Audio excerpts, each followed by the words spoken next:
Just a quick heads up. This show contains sensitive and graphic material that might not be for everyone. If you don't enjoy in-depth true crime, humor about true crime, and drinking, please don't continue. We want to be respectful of the victims in these crimes, but as for the criminals, we just don't give a shit.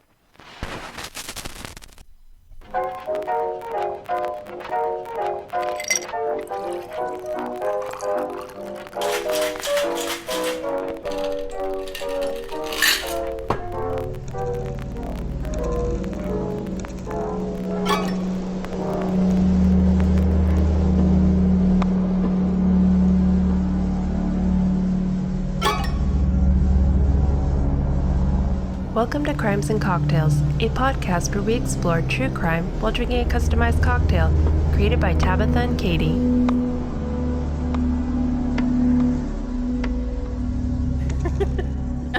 Hey guys, it's Tabitha. And I'm Katie. Welcome back to Crimes and Cocktails. Spooky edition. I was reading it how you wrote it. Spooky. Yes, we're in costume. If you're listening, you can watch this episode on Patreon, so you don't get to see our faces unless you pay for our bills. No, I'm kidding. It's $3. Our $3, my lord. Exactly. That's a perfect setup, actually. So if you're listening, I am dressed up as Lord Farquaad from Shrek. And I'm a creepy little doll nobody wants to play with. That's just what you are normally sometimes. So just kidding. I got back from work and was all, hold on, let me put on some makeup. So. Although I will say, so I didn't know what I was going to be this year for Halloween. I normally do like group costumes or couple costumes with friends, or we've done costumes together. Yeah. But I was trying to think of something, couldn't really think of anything, ended up doing Lord Farquaad. Super random, I know. And I'm pretty proud of the way this costume came out because it was a lot of like random, like I'll just order this off Amazon and I'll pick this up from this store and whatever. Seeing what works. Yeah. Yeah. And then I did sew whittle legs. The little legs are so good. I think that's what makes the costume. The costume live at my house, and the little legs were I think the star of the show. And your little gingerbread. Yeah. Do you have him? I don't know where he is. I don't think he made the flight. So he's all still in my backyard. Like, you monster. The ginger dead man. But I had ordered a wig from Amazon, and I didn't open it until I got to Katie's house in Sacramento because, like you guys know, I'm in Florida, and I had flown out there for a wedding, and then we're like, let's extend my stay and have a Halloween party too because duh. Yeah, extended it by a week just for. When I opened that thing, it was like it was long. It was and long. It was, like, it was not Lord Farquaad. It was nasty. Yeah, it was not good. It was gross. It was like, I don't know, someone's uncle's hair or something like that. But Uncle Tito. He found this wig at like Target for $10. So that was a good little last minute find. But I will say that this is advertised as like a flapper hairstyle. And if you decide to be a flapper this year and you bought this wig from Target, they really did you dirty because you don't look like a flapper girl. You look like Lord Farquaad or like the Page Boys. So yeah, that's definitely, that's good for Farquaad and then the berries and cream little lad. Like, yeah. not nothing else. And it's itchy as hell.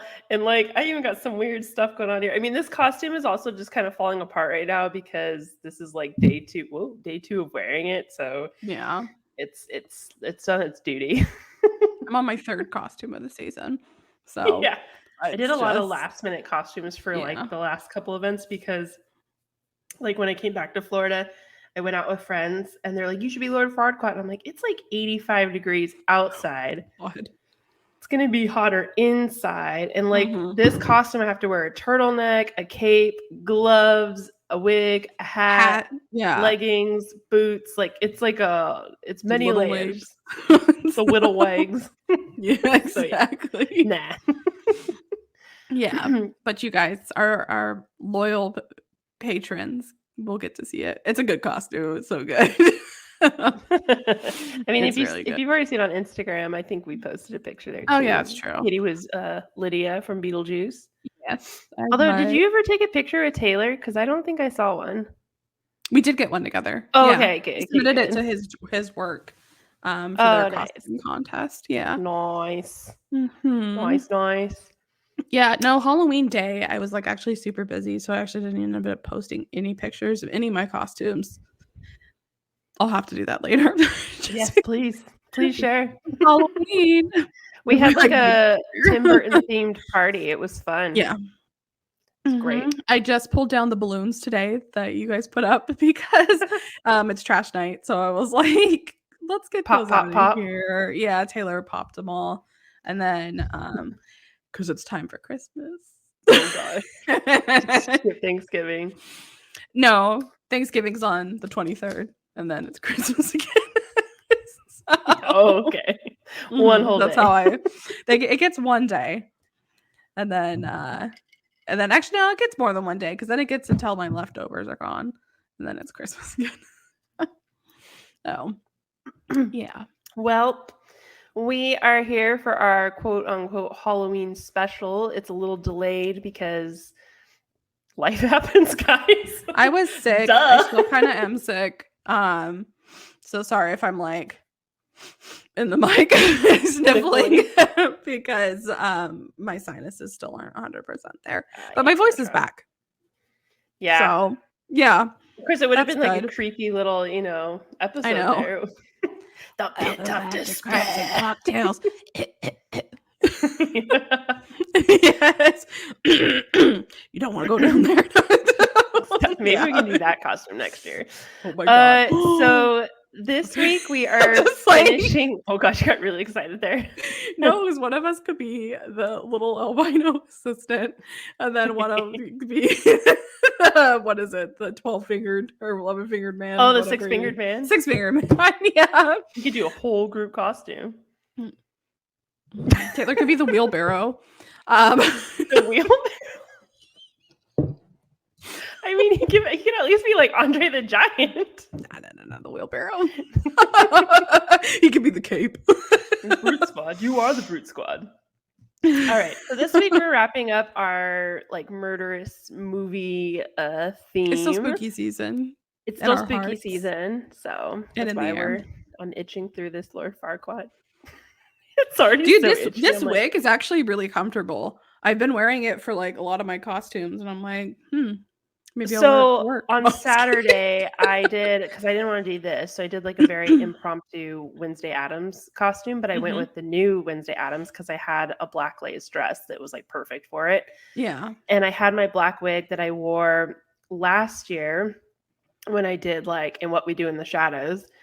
And I like found that, put it on and did a braid. And I'm pretty sure I only spent $20 on that wig last year. And it's like a really nice wig. This was only $20. I was like, what a deal. Like I need to go bookmark it or something because it came in. It came in so many other colors and I was like, oh, so many flavors. Oh my God. Exactly. Oh my God, Becky. But maybe I could get it for another my glove. Maybe I'll have them in other colors and work for future costumes, especially if we do the Pain and Panic costume next year. Oh yeah, that's a good one too. Too many costumes. Yeah. That's why you just have to throw theme parties. All right, let's get to the movie. So this week we are talking about the very true story behind the 1979 and the 2005 films, The Amityville Horror. If you haven't seen either of them, I would go with 2005 because my man Ryan Reynolds is in it, and it's Ryan the Reynolds. Amityville Horror for that movie. You know what I'm saying? No, I'm saying. Yeah, you can slay all day. So he does. He does. Yeah. Okay. If you are into anything spooky, I am sure. If you heard a loud clash, that's my cats just. Oh, okay. You like stopped and like what? Yeah. Somebody slashing down your door. If you are into anything spooky, I'm sure you've heard of what is known as America's most haunted house, the Amityville Horror House, as they call it. In fact, this house has also inspired an entire franchise in the horror genre, and I actually want to read a couple of these because I was like, well, goddamn, why are there so many Amityville movies? People love the spooky haunted possessions. So there's Amityville Horror, which is the original in 1979. Mhm. Then they came out with Amityville 2 Possession in like 82. Ooh, They have okay. Amityville 3D, came out in 83 when I guess they discovered how to do 3D music, which that sounds absolutely terrifying in the 80s to do that. Oh my gosh. My God. Amityville 4, The Evil Escapes. Ooh, that sounds good. Yeah. In 1990, they have the Amityville Curse. Mm-hmm. In 1992, they have Amityville It's About Time. In 1993, they have Amityville A New Generation. Ooh. 1996, here's where you come in, Amityville Dollhouse. Mama.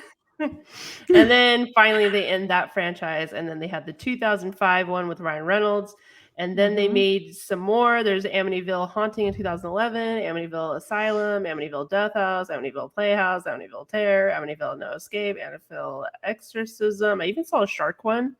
What? There's a lot. Possessed shark. There's a lot. So yeah, there's a lot of films. They basically like bled the story dry for sure. And honestly, if they made a new one today, I'd watch it. we'd go see it. Yeah. It's like, and I think that these movies do so well because there is some, and I say some, truth behind the story. So that's kind of why it's the allure to it and why it's so terrifying and so scary. Yeah. So Makes if you sense. haven't seen the movie or you were in the dark about this story, this movie is about the Lutz family who move into Amityville, New York, into a home there where the brutal mass murder of the DeFeo family was previously committed. They begin to have numerous paranormal experiences in the house, and after several attempts to bless the house and exorcise the spirits out of the house, Kathy Lutz, the mom, she visits a library. Visits the library. She visits it. Maybe I need to go.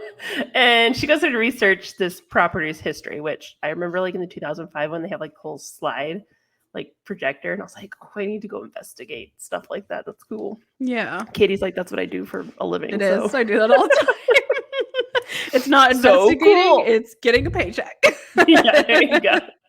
Yeah. But she finds the county records suggesting that this house was built atop the Shinnecock burial ground of the Shinnecock Native Americans, and that a well-known satanic worshiper named John Ketchum, but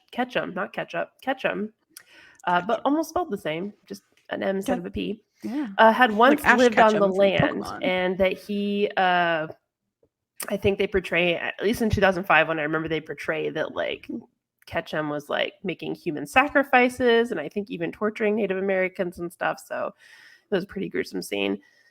She also discovers news clippings about the DeFeo murders. Like this bitch didn't know that murders happened there. Anyways, and she notices that Ronald DeFeo, the man who killed his family, has a very striking resemblance to her husband, George Lutz. Ooh. Dun, dun, dun. So the paranormal events culminate that night during a rainstorm. It gets pretty crazy. Blood oozes from the walls, down the staircase. There's like green substance. There's flies everywhere. There's a horrible odor. All that fun stuff that you have in a fun house. And Jody is appearing. Jody was like one of the children's imaginary friends. And all of a sudden you can see it. And it's like this large red-eyed pig. And it's seen through a window. And then her husband, George, gets possessed. He tries to kill the children with an axe. But like Kathy somehow stops him. And they get out of the house. And they get on the boat. And they like get away. And suddenly they're like, we're free. And it's they abandon their home, all their belongings, and at the very end of the movie, it says George and Kathleen Lutz and their family never reclaimed their house or their personal belongings, and today they live in another state.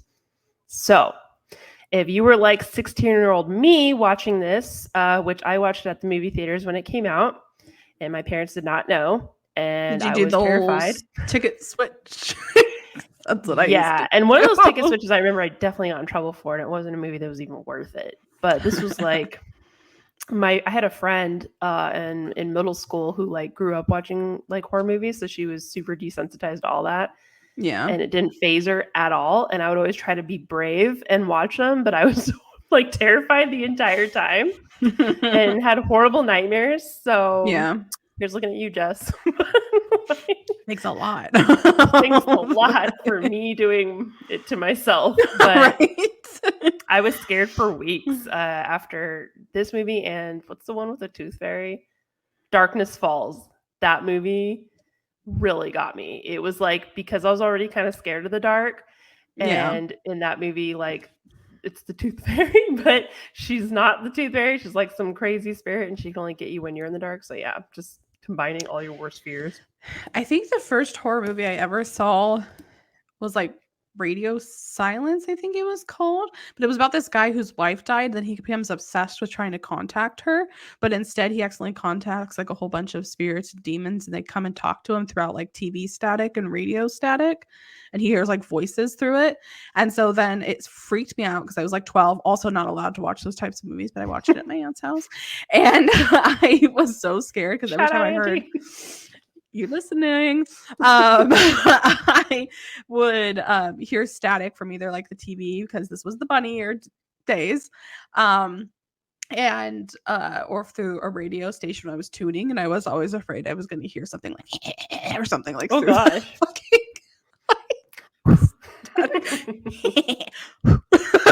Yeah. exactly. Scary movies. And I Yeah. remember when I left that movie theater, I was so scared and just obviously I needed to look into it to know how much truth there was in this because Yeah. when you leave the movie theater, they really make it seem like this all really happened. Like this is Yes. a real account.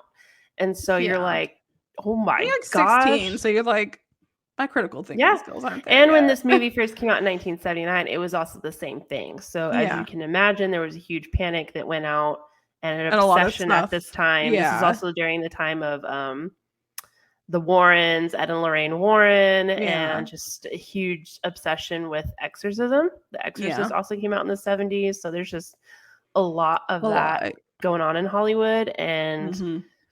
yeah, so So but we're going to get into it, but first we need to have our little drinky, which is called Sins of the Sun. We have our matching skeleton.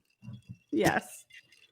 Which some of our longtime listeners actually have these, because I think we gave these away for a giveaway sometime. So anyway, back when we did stuff. No, in a back when we shaker. did stuff.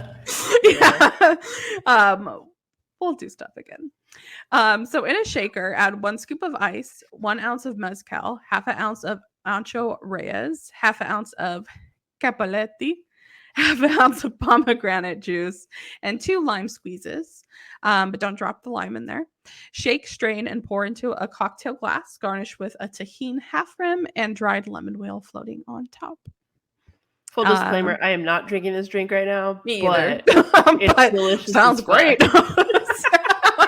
No, I'm it's drinking delicious. it though. It's bomb as hell. I've been Yeah. on like a major mezcal It's so tequila kick, good. and like you know me, anything spicy, like I just love Mhm. that. So I that feel was like definitely what I was going with. mezcal is the scotch of tequilas because it has like that nice smoky flavor. Mhm. It's bomb. It's Yeah. bomb. And with the Ancho Reyes, it's like it really kicks it up. So Yeah. I love this drink. And I want to do something red and something a little fiery.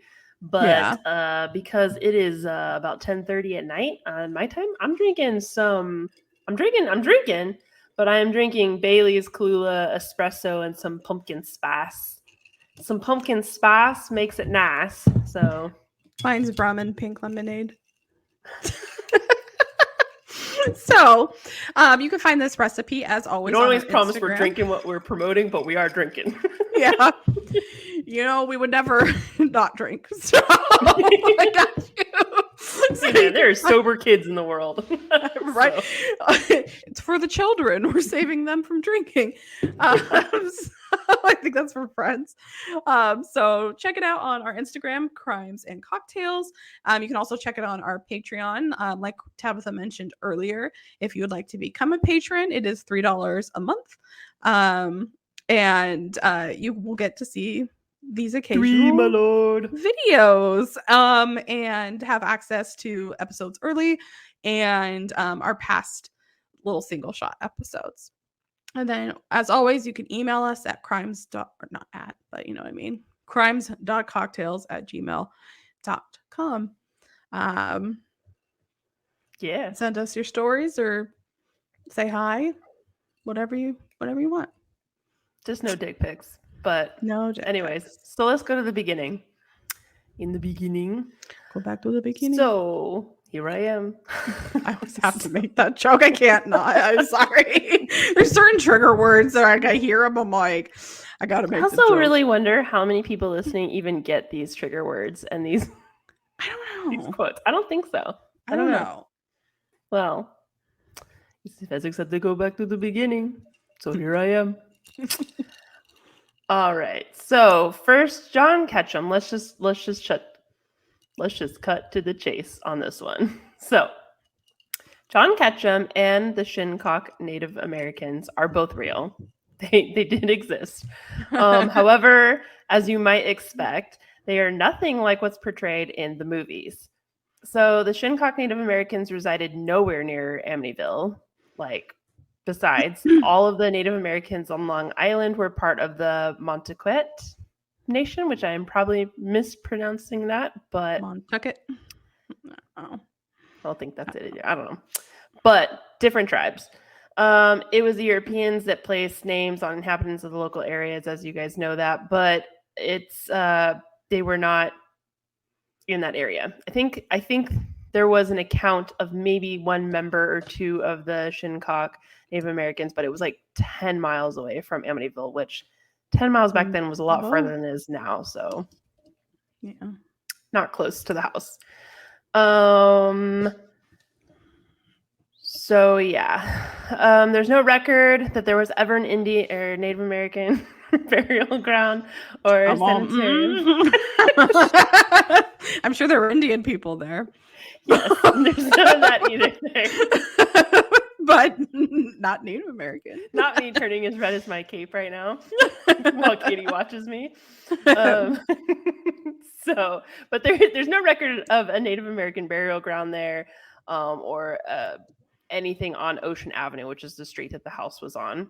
Oh, and according to Long Island Native American expert John Strong, author of We Are Still Here, many Native American groups lived along the tidal bays in the area, but as far as the claims about Native Americans made in Jay Anson's The Amityville Horror, he insists that this was all just part of the hoax to boost entertainment, which makes sense. It adds for an extra spooky element there. Yeah. I swear, I know I've had this conversation with people before, but anytime something is like haunted or there's something like weird going on, they're like, maybe this was a Native American, well, they say Indian burial ground. And it's like always the go-to reason. Just like, maybe your ass is haunted because you played with a Ouija board. Like, why does it always have to be a burial?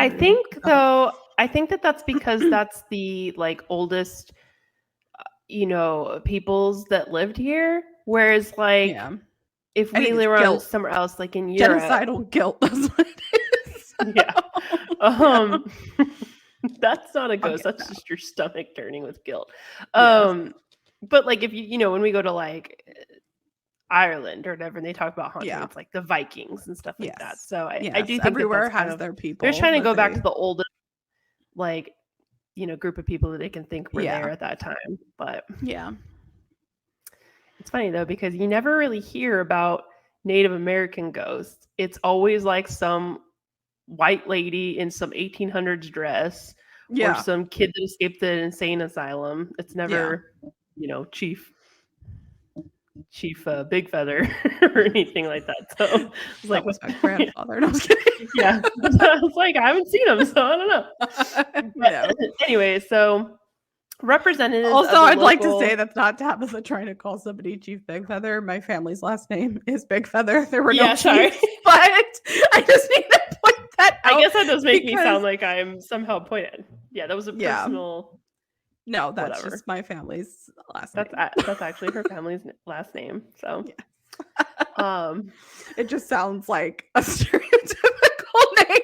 So it's not a good look, I guess. I don't know. So representatives of the local Native American population, they personally took like different authors that were writing these books and stuff like that around to abandoned Native American cemeteries that are right outside the village of Amityville. But Sadly, a lot of these grounds are now used as dumping areas.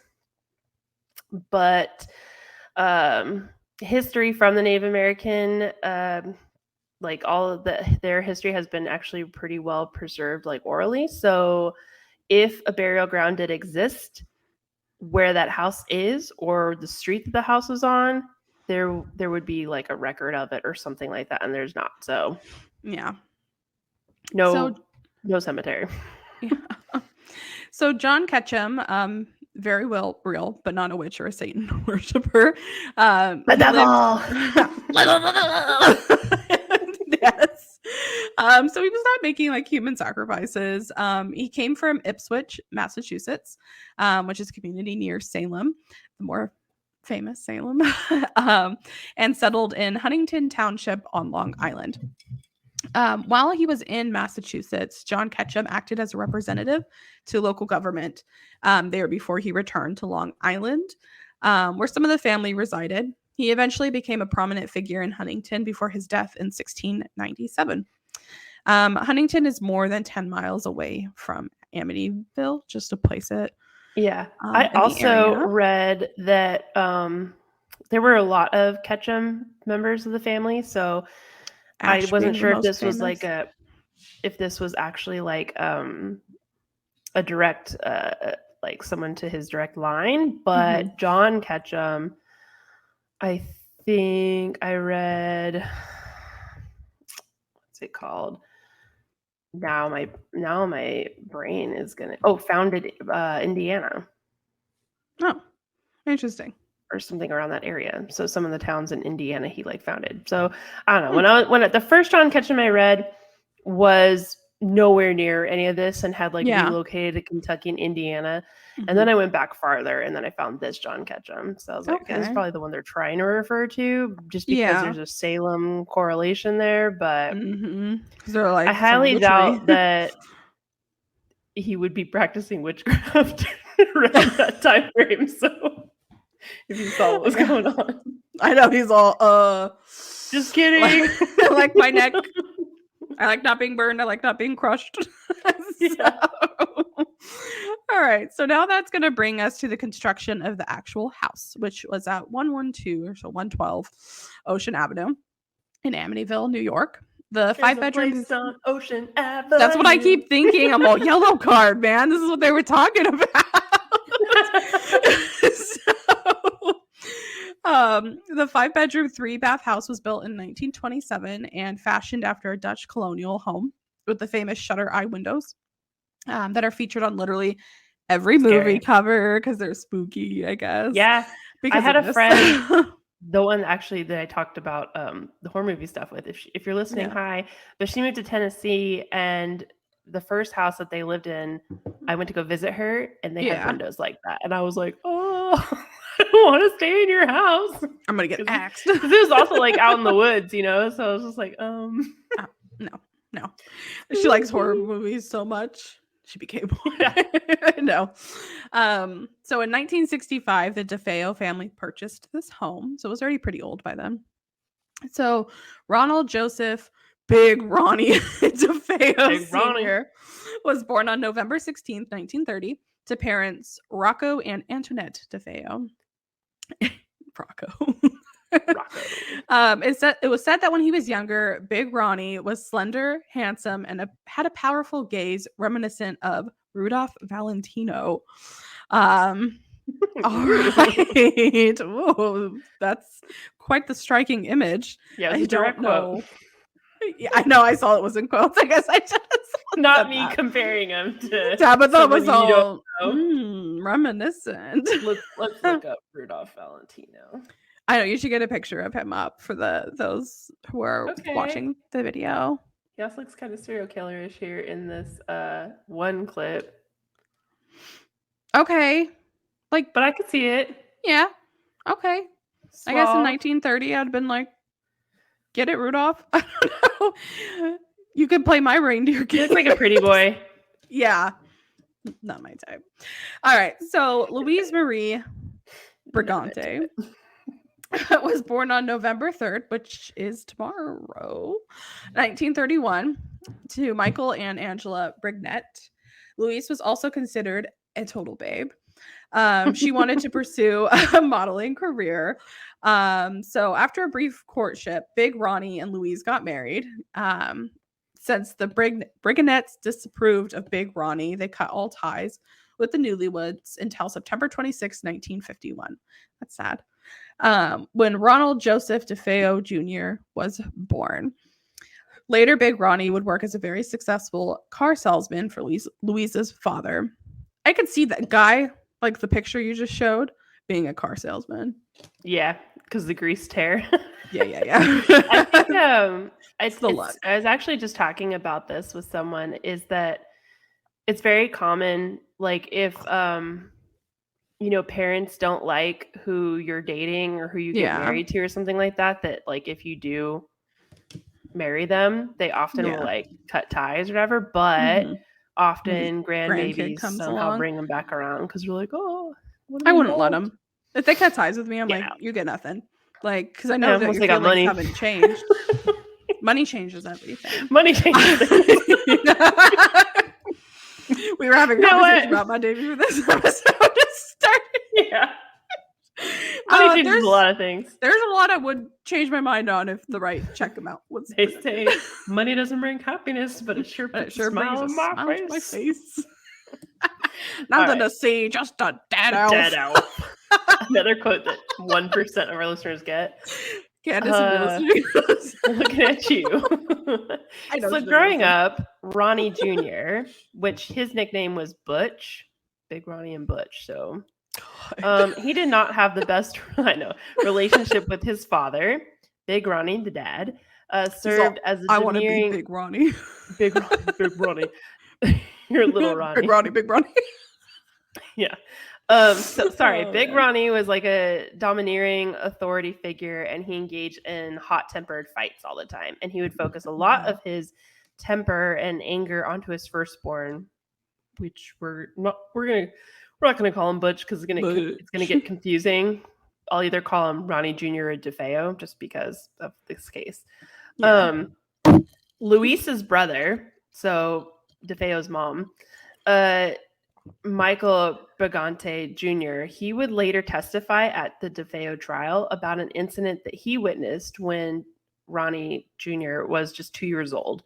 He said that we were all sitting down in the basement watching TV, and I don't know, the boy had done something. All of a sudden, he stood up, the father, and just pushed the boy this way into the wall, and the boy banged his head and a part of his shoulder or something.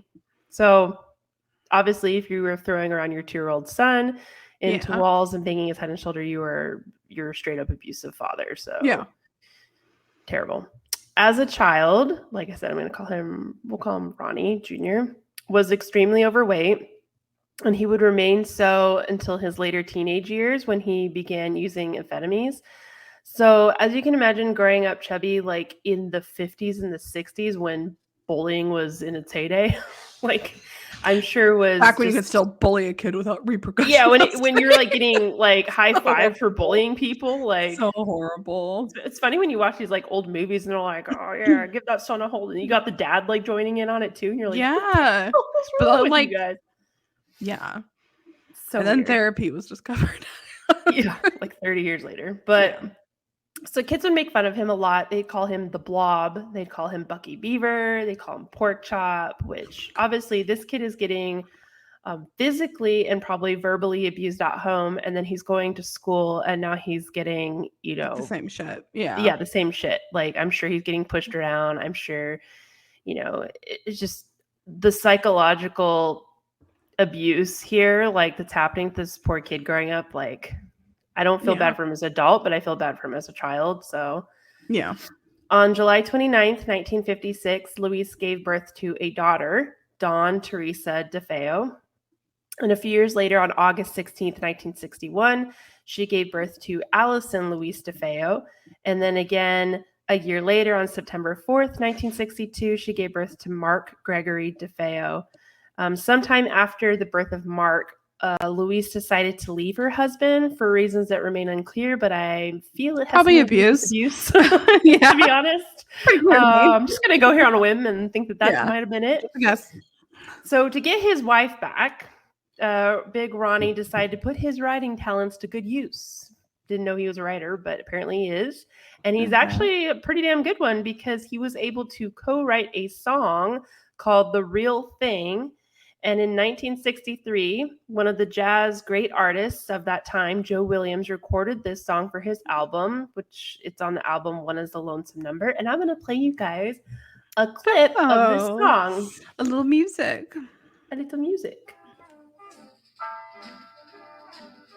If you are going with her and you can't win and you're constantly in a spin. Oh, there you go, the rhyming. If the winter time feels like spring, it's not puppy love, it's the real thing. Okay, I could get down to that. I could too, but I kind of like it. But now I'm like, oh, it's written by an abusive father. Yeah. Great. Yeah. Maybe not so much. Co-wrote. Co-wrote. Mm-hmm. That's done. It's like done with your drink there. Yeah. Well, the song must have worked because 1 year later, the DeFeos welcomed a third son, John Matthew DeFeo, who was born on October 24th, 1965, which was the same year that the DeFeos actually moved into the Amityville house. Now I'm going to jump ahead 10 years now. So around 6:30 on November 13th, 1974, Ronnie Jr., who was then 23 years old, he entered Henry's bar, which was a little bar just around the street, just down the street from where from their house in Amityville. And he started screaming. As soon as he walked in the bar, he started screaming, "You got to help me. I think my mother and father are shot." So, of course, everyone in this bar who knows who he is, a small little, area, small little town, immediately gather up to go to his house. So they run over to the house and they find at 112 Ocean Avenue, the DeFeo parents and family were all dead inside. One of the members of the group, which was DeFeo's friend Joe Yeswit, he made an emergency call to the Suffolk County Police Department, who searched the house, and they found that 6 members of the family were dead in their beds. Ronnie's dad, Big Ronnie, was 43 years old. Louise DeFeo, mom, was 43.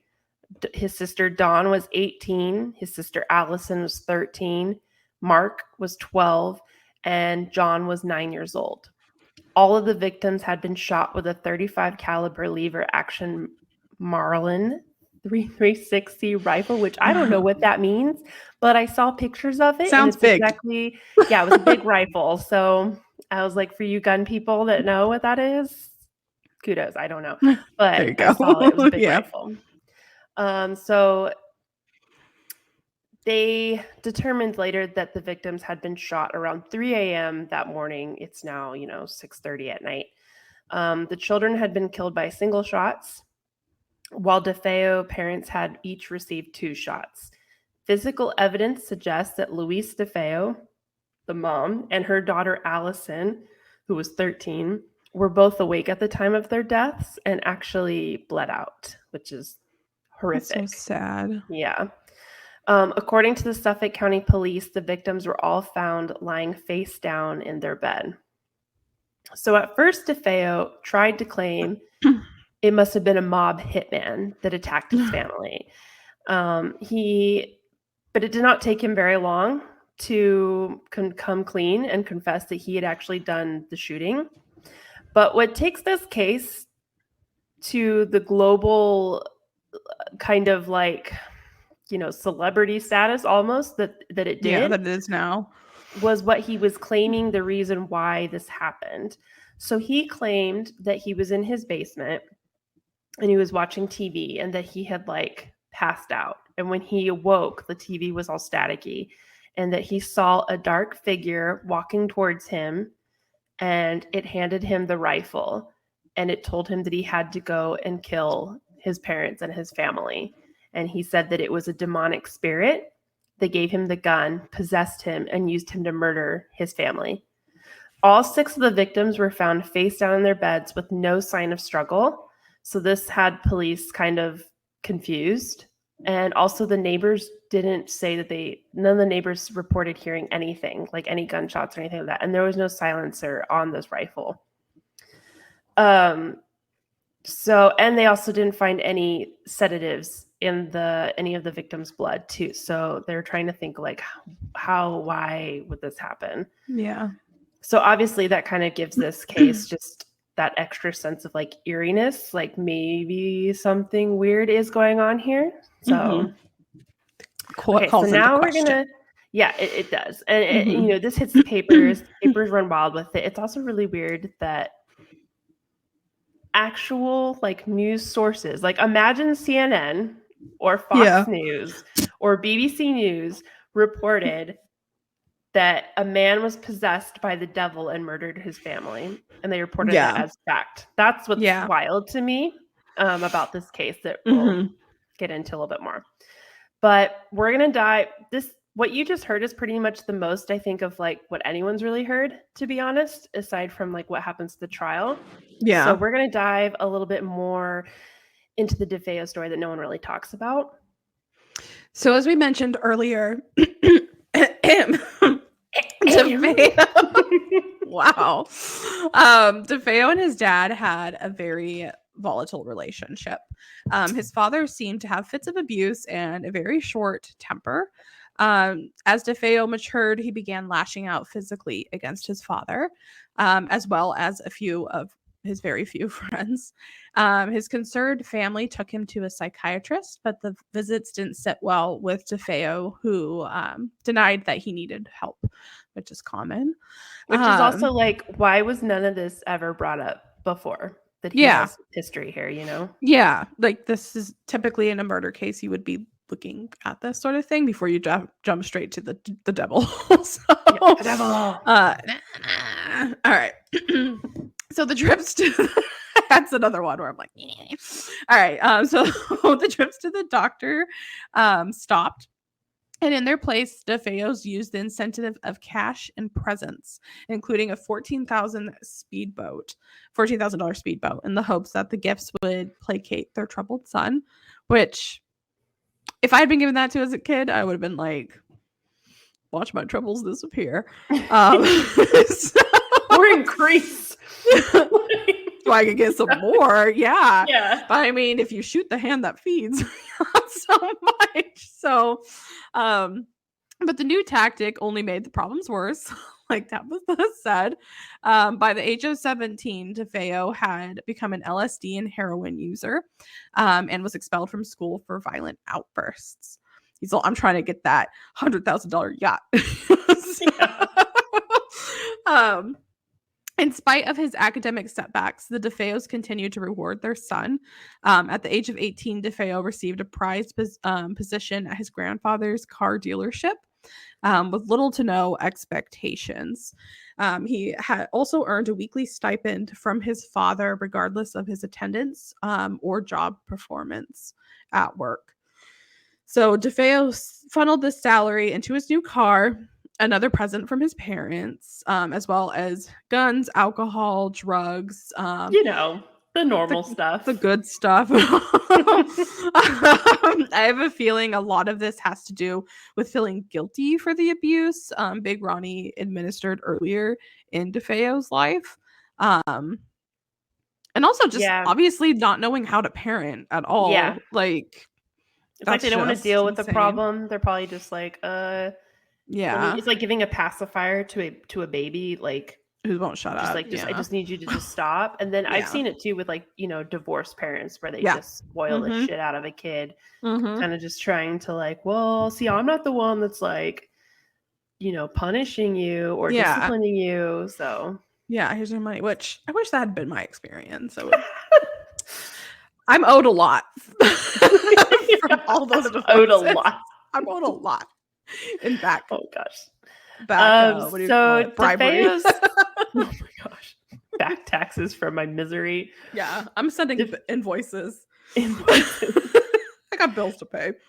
DeFeo's behavior only seemed to increase with time. So at one point, he threatened a friend with a rifle during a hunting trip, which is just already like terrifying. Yeah. And this is something that, and I guess like later that day too, after the whole thing happened, he kind of just acted like, what? Like nothing happened. Like, I was kidding, you know? It was trying to gaslight the poor kid. I know. That didn't happen. You're overreacting. I just pretended to shoot you with an let me actual slip you gun. $100 and let's say this never happened. Yeah. God. He also attempted to shoot his father with a 12-gauge shotgun during a fight between his parents, which to me, this should all be like in the trial. Like this should have been the papers. Like this is not his first time to, you know, try and attempt to kill his dad. He's pointing guns left and right. Yeah. And so I just on heroin. Yeah. I was shooting guns a-blazing. So anyway, he pulled the trigger at his dad, like with the gun, like point blank range, but the gun malfunctioned. So his dad didn't get shot, but his dad was shocked by this and was just like, you know, and kind of just ended the argument like right then and there.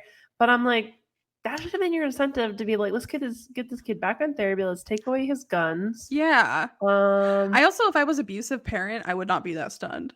But also, I would know the shitbag I was.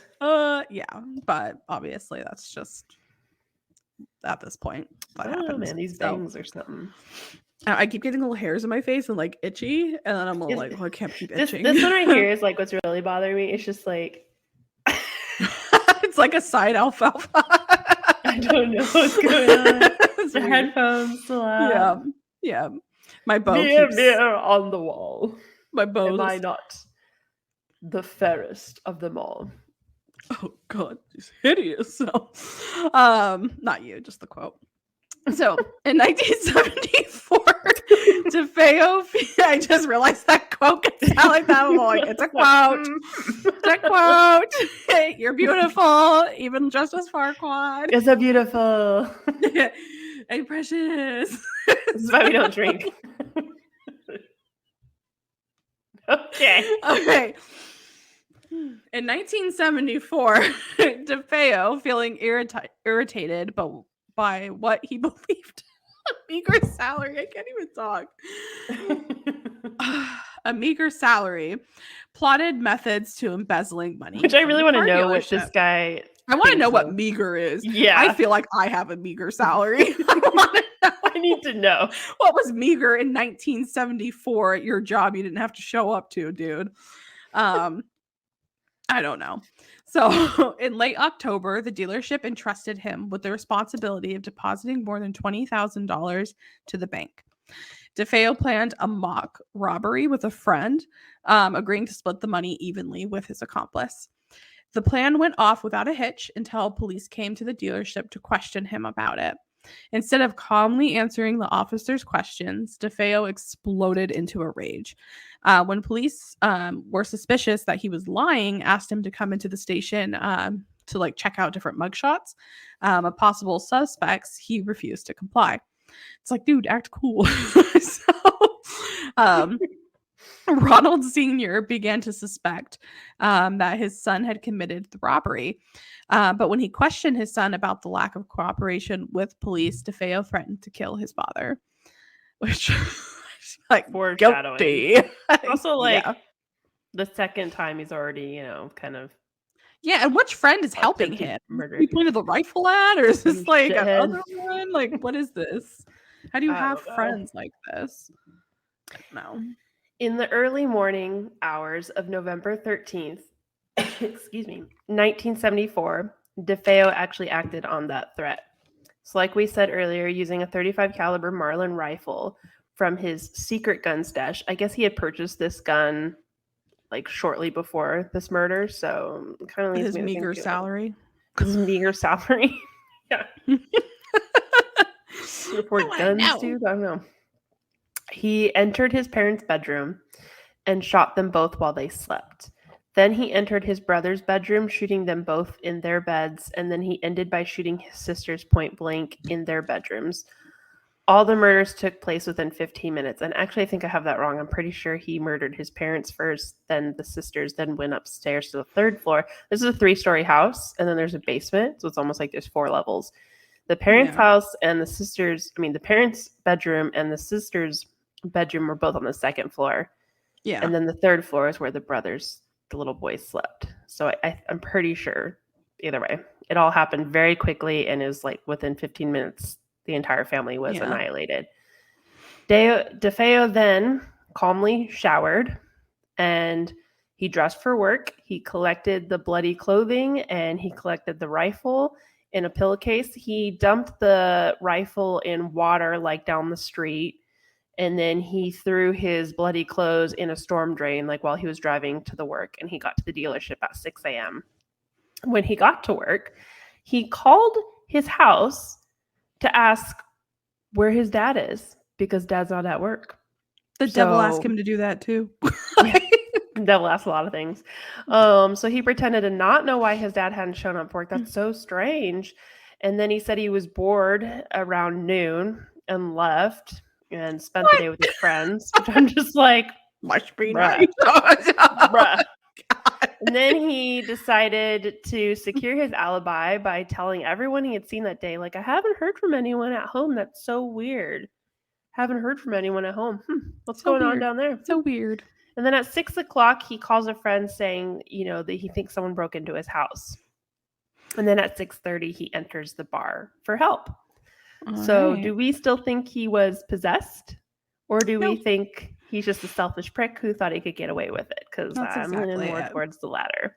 Yeah, so I can't be arrested. They'll just buy me a house. Yeah.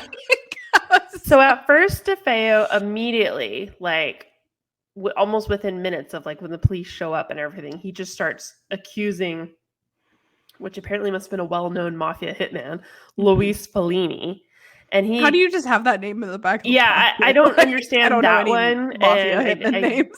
I wish I kind of looked more into that to understand. Maybe there was some mafia connection with their family. I don't know. Yeah, his dad's name is Big Ronnie, so if anybody has mafia ties, it's Big Ronnie. Maybe. So he accuses this hitman of taking his family out because there's some old grudge with the dealership. He's like, this is why, blah, blah, blah. So the police kind of take him into custody, but not as a total suspect while they think, okay, we're going to go look for more clues, whatever, secure the scene. As they carefully search the house, though, they find an empty box for a recently purchased .35 caliber Marlin rifle in DeFeo's room, which are like, okay, wait a second. And where is this gun? So when authorities question, Devil went down to Walmart looking for a gun to steal.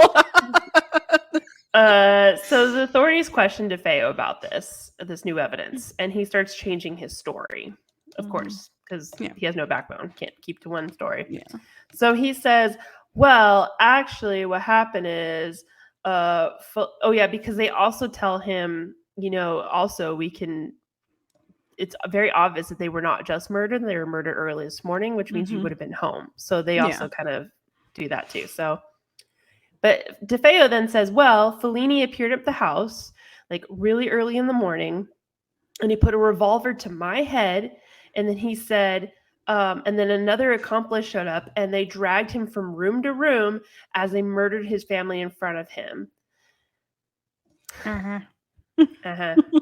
So as the story unraveled, police eventually get the infamous confession from DeFeo where he says, once I started, I just couldn't stop. It went so fast. Like a Pringles can. Let's you pop. Oh my gosh. That's so fucked up. I'm sorry. That's just what I thought. I've had dinner yet. I'm hungry.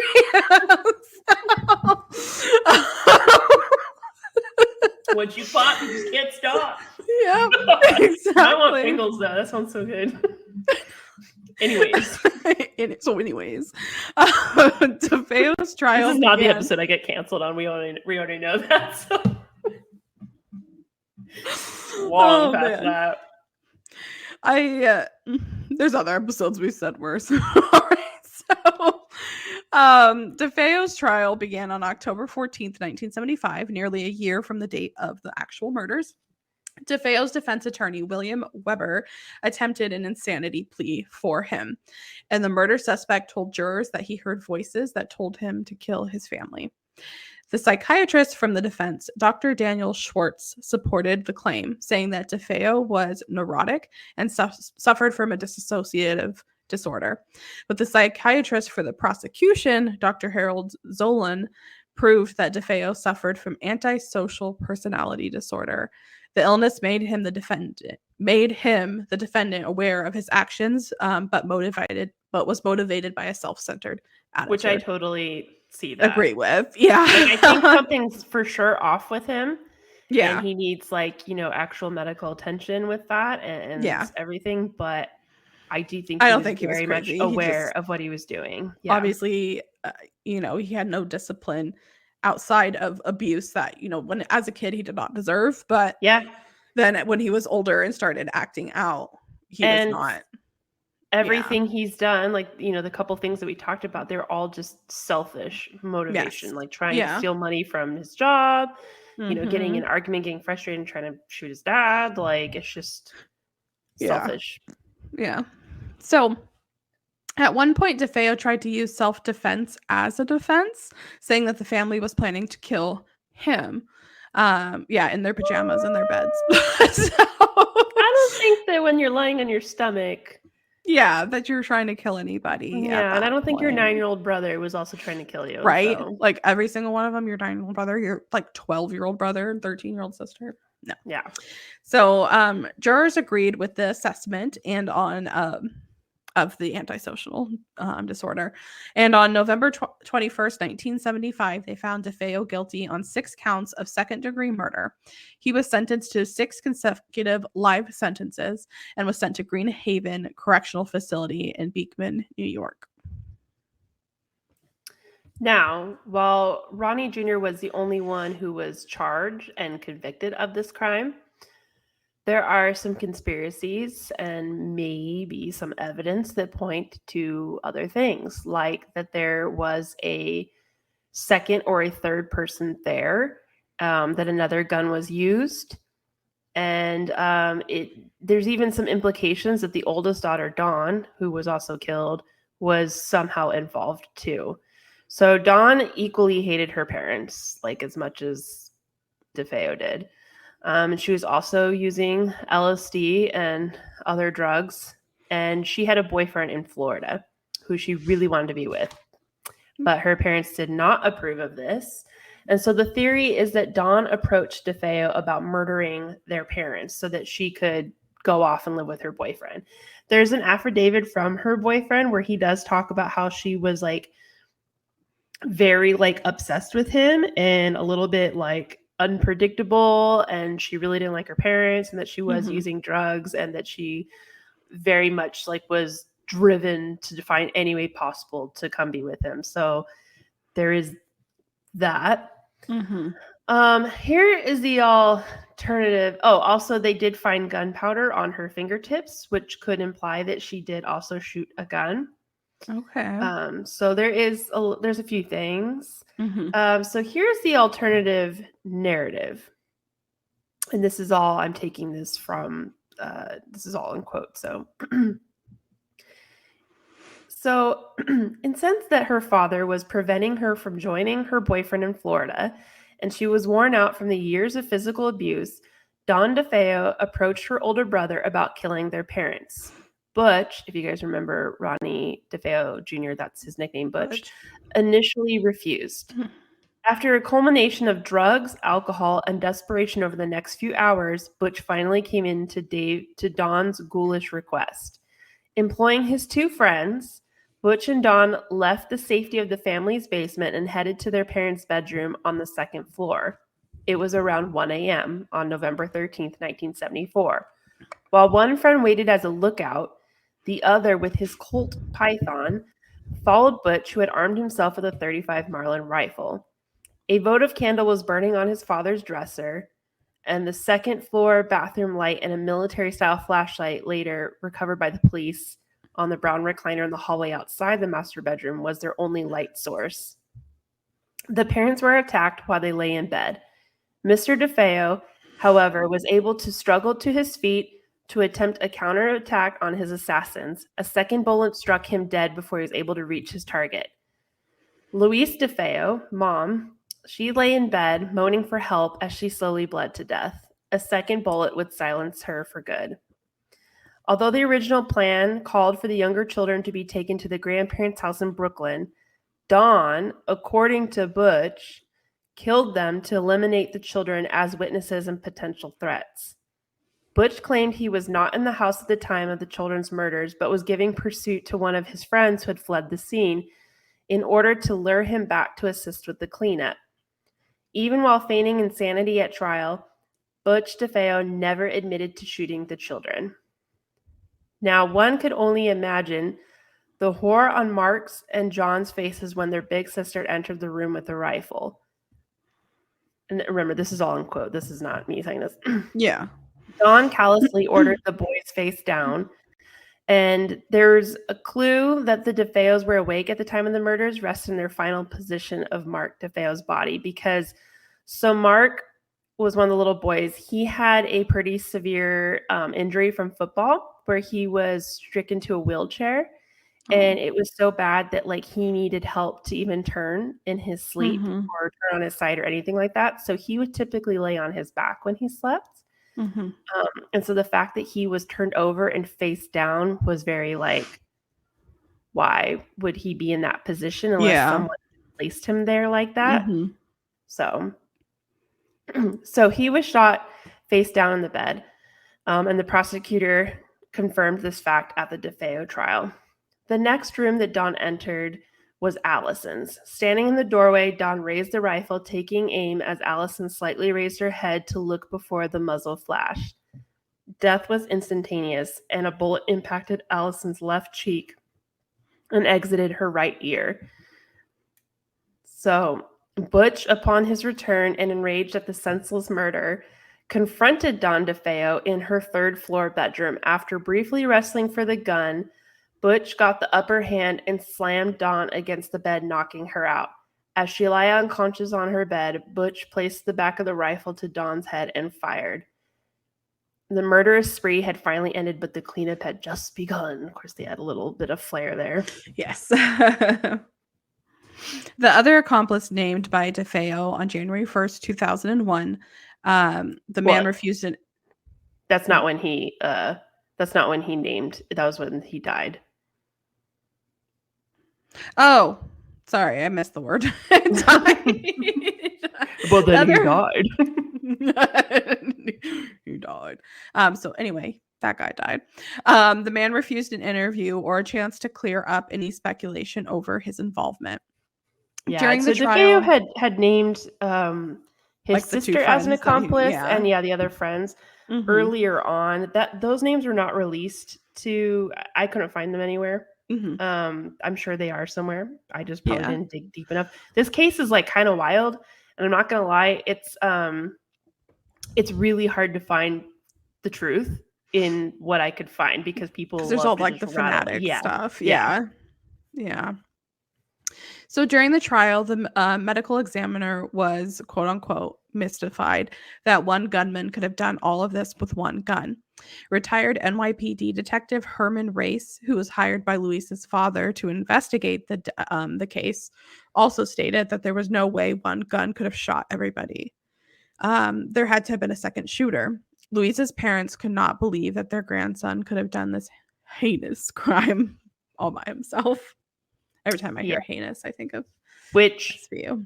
When the medical examiner is mystified, that's actually like we're like in quotes mystified. That this could be done by one shooter. Part of me is like, okay, I'm willing to entertain that there was a second shooter there or a second gun. But I also think that this crime was just so horrible at the time. That no one could really believe it. And I will get into that a little bit later, but I do. And even with his grandparents hiring extra detectives to look into this, So I'm going to read now just a small part of DeFeo's this is his original testimony from the trial. So this is not what we had talked about with the sister and everything. This is an original excerpt. And let me see if I can zoom in on it because it's like the old typed thing. So the question, Ronnie, were you using drugs that day? And he answers, that day? No, sir. Had you used drugs before that day, within the last week? No, I didn't use no drugs. No, sir. Not the kind of drugs you're talking about. Well, were you taking medication? I was taking medication, from the drugstore that my mother gave me, not street drugs, which I don't know. I believe that because there's a lot of there's a lot of stuff about talking about him actually using like LSD that week. So I don't think they sell LSD at the drugstore, but what kind of CVS do they have? Yeah, what you got there? Yeah. Okay, Ronnie, will you continue as to what you recall happening? Well, I remember somebody, I told you, I blacked out or fell asleep, but somebody came down there and started kicking me. He's talking about coming down into the basement. Yeah. When I got up, the TV was off. The lamp was off. The room was very dark. All I know is somebody was standing there with a rifle in their hands, and the hands that person had were black. Ronnie, do you know the person? Well, I thought it was my sister. Who? Dawn. That's who I thought it was, to be quite honest about it. And I remember there was some conversation. And then it goes off there. That's the only mention he has in the original trial about his sister possibly being there or in any way involved. The rest of the story doesn't come out until after the trial, which I find interesting. Yeah. So now I'm going to finish with the prosecutor's opening statement here. Well, part of the opening statement. Yeah. Okay. Members of the jury, the police... already messed it up. I could never be in court. No, either can I. The members of the jury, the people will prove that sometime after 3 a.m. on November 13th, Ronald DeFeo pointed the death weapon at his father's back and fired it. It took Ronald DeFeo Jr. 2 shots to kill his father. One of these entered his back and pressed through his body, destroying his heart. There's no definitive proof as to where precisely Ronald DeFeo was at the point in time his son fired the first shot into his back. The bullet, you may infer, stopped inside of his body.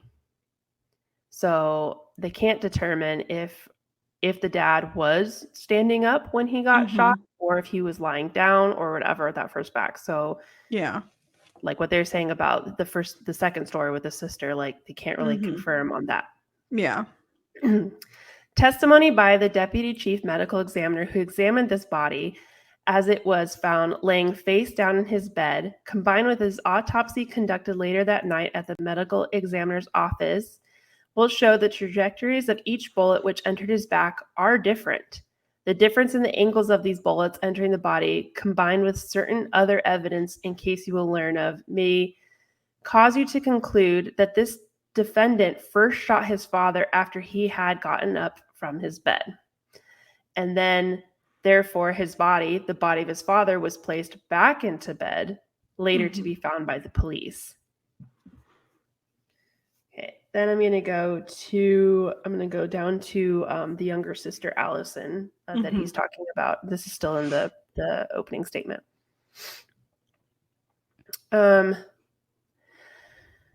Kind of cuts in here. Placed the muzzle of his gun less than 2 feet from her face. So the proof will show that Allison DeFeo had awakened. She had raised her head toward the door where her murderer stood at the moment of her death. He fired into her head, and the bullet destroyed the girl's brain before it passed through the opposite ear, through the bedding, bouncing off the wall at the head of the bed, coming to rest on the floor beneath it. Her death, too, was instantaneous. And the position of her body in death, as you'll observe, suggests that she died as she was awakening from her sleep. Ronald DeFeo then ejected the spent cartridge into a spreading pool of his sister's blood and turned towards the bedroom of his sleeping brothers, Mark and John, just steps away from on the same floor. Each boy occupied a bed on opposite sides of the bedroom, and they lay parallel to one another. We will suffer evidence that Mark, the 11-year-old boy, suffered a football injury to his hip, could only move with a wheelchair or crutches, and that the same injury limited his ability to move about in his bed. He needed assistance to turn over in his bed, and indeed the most likely he would have slept on his back, just like we were saying earlier. Mm-hmm. When this corpse was found by the police, he lay on his stomach, his head buried in a pillow. Ron DeFeo fired almost point blank into both boys' backs from a position standing alongside, somewhat to the rear of their beds. Both were lying down on their beds, and the death bullets came to rest in the mattresses beneath their bodies. Later, DeFeo described to homicide detectives how he watched his brother's foot twitch until it stopped. It's absolutely horrible. Yeah. Here again, you will find no definitive evidence indicating whether either or both of these boys were awakened prior to being murdered by DeFeo. Only the interference that may arise upon considering the limitations of Mark's injury and the evidence that these victims, 4 and 5, were also found lying down, face down in death. We will, however, offer proof indicating that the last victim, Dawn DeFeo, may very well have awakened in her third-floor bedroom as the defendant moved towards the stairs.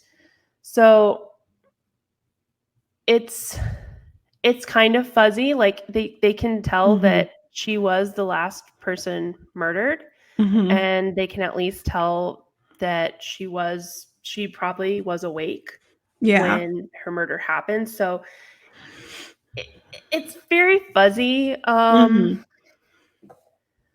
don't know. We're going to wrap up part 1 here, though. And next week, we'll dive into the story of the Lutz family that moved into this home only 8 months after these murders happened, which I find shocking. Yeah, 8 months. But I kind of want to know what your thoughts are, Katie. Like, do you think he acted alone? Or do you think his sister was involved? Or do you think I don't think his sister was involved. I don't know. I don't want to know about friends being involved. I don't think there's not much evidence to point either way there. But just if we're taking what we already know about DeFeo, is that he obviously was a very selfish and angry person. So I think that he later didn't want to admit that he had killed the children, because I don't think he probably had meant to kill them originally. I think his anger obviously was very much directed at his father. I feel like since he tried to kill him twice in the past, that this time he actually went through with it, killed the mom, and then was like, oh shit, I'm gonna get caught, and I can't get caught. I need to go kill my siblings now because they're here. Yeah. And I think that's how it went down. His sister was 18 years old. This guy was 23 and by all accounts huge. So like I can see, even if she was awake, him easily being able to kill her. And since his little brothers were so little, like 12 and 9, was that right? They were probably super terrified of him. And if they grew up, one, with their father being the way he is, and then with DeFeo being the way he is, very explosive, they were probably terrified of him even before he came into their room with a gun, like growing up. So if he told them, like, turn over or I'm going to turn you over, I'm sure that they wouldn't have put up much of a fight. Yeah. Because they like, probably just would have been scared. Yeah. And then he shot them. So I think also the turning them over was a very like, I don't want to see their faces. Yeah, exactly. It's like, it's when they say that when a murderer like covers a body or covers like a face or something like that, it's like shame. Yeah. So I think that there was like, even though he obviously, I think that his dad was the main target. Yeah. They're saying like the dad was moved into this position after he died. Yeah. I think there was some shame, probably like immediate like shame. And then I'm sure that, like in his own words, once I started, I couldn't stop. I think that that's very real. I think that something probably just literally did take over himself. And he I don't think he was possessed, but he just finally snapped and went into it. And I think his anger took over. his anger was so explosive in the past that I think this time it just went all out too far. And I think then, also this happened in 1974. Now I'm like, wait, 74. So this happened in 1974. So in the 70s, it's also when, as we've talked many times before, and all these serial killers are now being found out and happening. Yeah. And so up like in the 50s, it was just like unimaginable. Like this stuff happened. Family annihilations happened. But it's just we like can't picture someone doing something so horrible that we try to like find another reason for it. So when he says, "Oh, well, the devil like possessed me and took me over," and we have movies like The Exorcist and stuff coming out, it's like, well, there it is. Yeah. There's a reasoning that I can accept. Like it wasn't him that wanted to murder his family. It was the devil that entered him. So I think that that's definitely more what it is. I don't really know about the whole sister involvement. To me, like if she did in fleeting say something about murdering the family, I don't think it took him a whole lot of convincing. Yeah.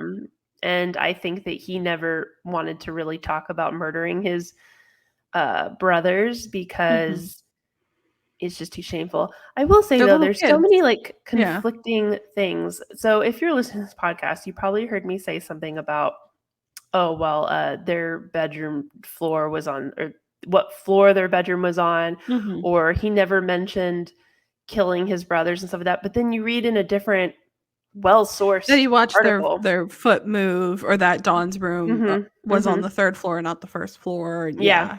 And I'm using like court documents and stuff like that. So it's like, I get the sense that DeFeo, and also what I can read is he changed his story like almost weekly. So yeah, I think he was scrambling for whatever would get him out of getting in trouble.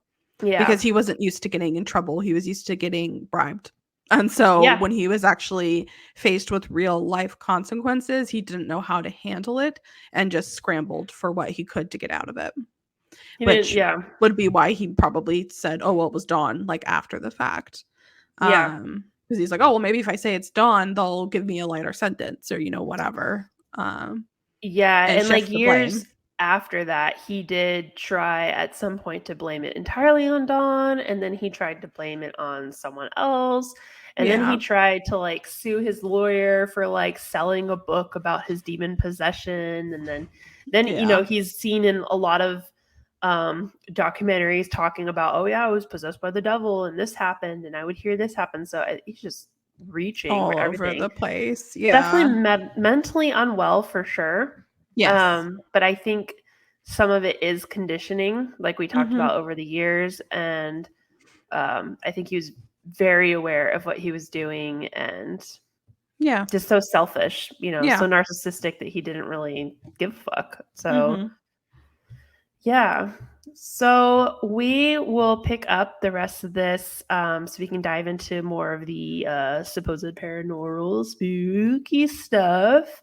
It's just way too long to do it all. And I wanted to I feel like every time someone talks about the Amityville Horror House, they never really dive into the DeFeo murder a whole lot. They kind of go straight to the Lutz family. Yeah. And I wanted to talk a little bit more about the DeFeo family and that murder there. So so it's been fun. It's been real fucking itchy in this wig. I'll tell you that. I'm ready to get off. Cheap-ass wig. I'm ready to have glasses again. They didn't go with my costume. I thought you were talking about your cocktail glass, and I was like, huh? But so thanks for listening. And you know what? We'll go ahead and cite the sources for this episode. So I've got the Ketchum Genealogy organization, the Montaukett Nation, probably saying that wrong, the AmityvilleMurders.com, biography.com, Freddie Crespo, real estate value through the years, random show on YouTube, and Amityville Horror House, the documentary. And then I also have the court case documents here as well. I'll link all that in there. So we will catch y'all next time. Bye. How creepy. Bye-bye. Farewell. Farewell. Some of you may die. That's a price I'm willing to make.